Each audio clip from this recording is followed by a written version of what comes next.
Hello everyone, guys, samahan nyo ko sa aking pagluluto. Adidas ito, guys. Sweet and sour na Adidas. Ayan, guys. So, ayan, magluto na tayo, guys. Napakuluan ko na nga pala ang aking Adidas sa pressure cooker.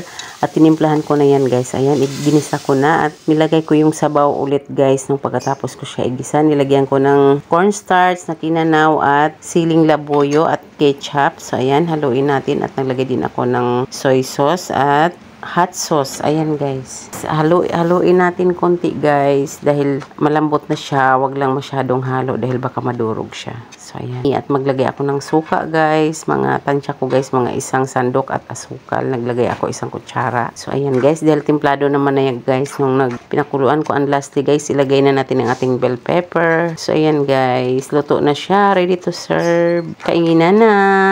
Sobrang lambot na, guys, ang aking Adidas na yan, guys. Perfect siya pang pulutan, guys. At naglagay ako ng spring onion na galing sa terrace. At perfect pang ulam at pulutan, guys. At pang papak. So, ayan. Thank you for watching. Bye-bye.